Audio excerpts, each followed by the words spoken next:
господин Койнов и госпожа Никола.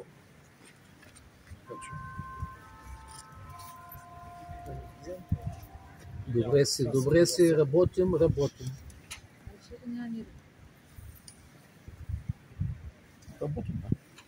Уважаеми русенци, решението да бъдат премахнати дървета на улица Буткърва беше изключително трудно. Но на първо място искам да подчертая. Това решение беше чисто професионално. Решение, продиктувано от следните причини. Улицата е предвидена за ремонт. Ремонта не може да се осъществи при наличието на тези дървета в това състояние. Всички вие през годините сте минавали по тротоарите на улица Буткърва.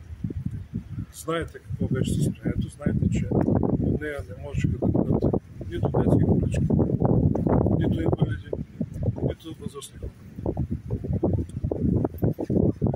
За да се развива един град, са нужни промени. За да се развива нашия град, са нужни инфраструктури. Община Русе ги започна през последните години. Тези промени налагат трудни решения. Не на последно място, искам да подчертая, че днешния случай с тези дървета е използван политически. Много добре знаете всички, че в момента тече предизборна кампания и някои лица, които желаят да си поиграят с страховете на хората и страховете на русенци, използват темата политически. Това е твърде жалко.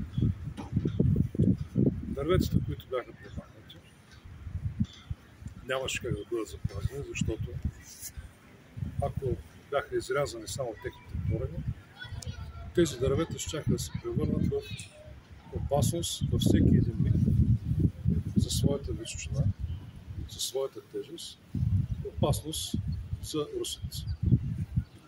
Община Русе взе решението тази опасност да бъде превантивно премахната, защото за нас е най-ценно здравето и живота на русенци.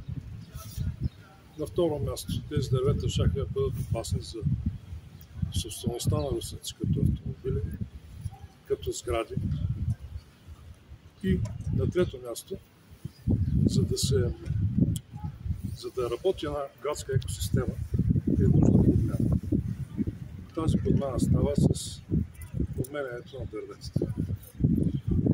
Някои ще кажат, тези дървета бяха 100 годишни. Да, точно защото са 100 годишни, беше нужно те да бъдат премахнати.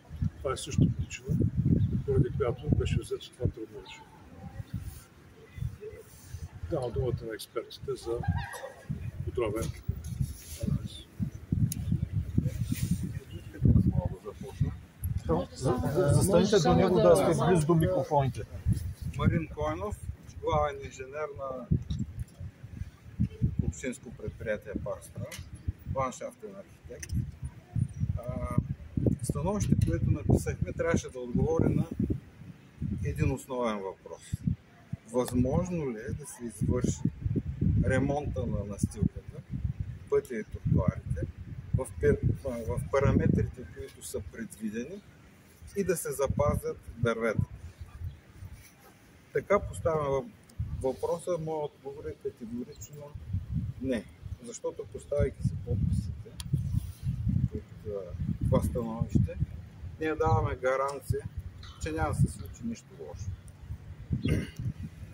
Такава вероятност съществува и тя е много голяма. В страната има подобни случаи, свързани точно с ремонти на настилки и запазване на стари дървета с смъртни случаи.